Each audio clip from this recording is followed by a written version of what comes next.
नमस्कार प्यारे दोस्तों, तैयार हो जाइए अपनी कल्पना की उड़ान भरने के लिए, क्योंकि हम आपके लिए लेकर आए हैं सबसे मजेदार और दिलचस्प कहानियां।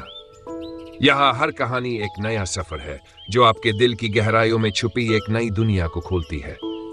तो चलिए शुरू करते हैं आज की कहानी जो आपके दिल को छू जाएगी। यदि आपको हमारी कहानी पसंद आए तो कृपया लाइक और सब्सक्राइब करना न भूलें। धन्यवाद। बहुत समय पहले की बात है, जब जंगलों में जानवरों का अपना ही संसार हुआ करता था। उस विशाल जंगल में एक शक्तिशाली शेर राज करता था। उसका नाम था पिंगलक। सभी जानवर उससे डरते थे, क्योंकि वह न केवल बलवान था बल्कि गुस्से का तेज भी। शेर के पास दो खास दरबारी सियार थे, दमनक और कर्कटक। दोनों चालाक थे और राज दरबार में अपना प्रभाव बनाए रखने के लिए चालें चलते रहते थे। दूसरी ओर एक गांव में एक किसान के पास दो बैल थे। उनमें से एक था संजीवक। वह बहुत ताकतवर, मेहनती और सीधा साधा था। एक बार किसान उसे नदी किनारे चराने ले गया, लेकिन संजीवक वहां बीमार पड़ गया। किसान ने उसे मरा समझकर वहीं छोड़ दिया। संजीवक कुछ दिन बाद धीरे धीरे स्वस्थ हो गया।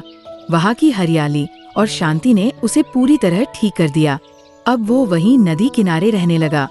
उसकी दहाड़ जैसी तेज रंभाने की आवाज पूरे जंगल में गूंजने लगी। यह आवाज जब शेर पिंगलक के कानों में पड़ी तो उसका दिल कांप गया। उसे लगा कोई भयंकर राक्षस जंगल में आ गया है जो उससे भी शक्तिशाली है।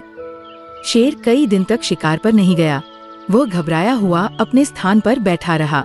ये देखकर दमनक को चिंता नहीं बल्कि मौका मिला। उसने सोचा, ये सही समय है राज दरबार में फिर से जगह बनाने का। दमनक ने शेर से कहा, महाराज, आप व्यर्थ में चिंतित हो रहे हैं। मैं पता लगाता हूँ ये कौन है जो इतनी भयानक आवाज करता है। शेर ने उसे अनुमति दी। दमनक वहां गया और देखा कि वह तो एक साधारण बैल है जो ठीक होने के बाद खुश होकर रंभा रहा है। वह संजीवक से मिला, उसकी बातों और स्वभाव से प्रभावित हुआ और उसे शेर से मिलने का प्रस्ताव दिया। दमनक ने शेर से आकर कहा, महाराज, वो कोई राक्षस नहीं बल्कि एक बुद्धिमान और शांत बैल है। उसका नाम संजीवक है। अगर आप चाहें तो उसे अपने साथ रख सकते हैं। शेर ने संजीवक को बुलवाया। वह उससे मिला और उसकी बातें सुनकर बहुत प्रभावित हुआ। उसे संजीवक में एक सच्चा साथी नजर आया। दोनों की दोस्ती गहराने लगी। अब पिंगलक हर निर्णय में संजीवक की सलाह लेने लगा। वह उसके साथ बैठता, बातें करता और धीरे धीरे उसे अपना सबसे प्रिय बनाता गया। लेकिन ये सब देखकर दमनक और कर्कटक के दिल में ईर्ष्या की आग जल उठी। उन्हें लगा अब दरबार में उनकी कोई जगह नहीं रही। उन्होंने संजीवक को हटाने की योजना बनाई। दमनक ने पहले शेर के पास जाकर कहा, महाराज, मैं आपकी भलाई के लिए बता रहा हूँ। संजीवक अब खुद को जंगल का राजा समझने लगा है। वो कहता है कि अब राज्य पर बैलों का राज होगा। शेर को झटका लगा। वह भीतर से टूट गया लेकिन चुप रहा।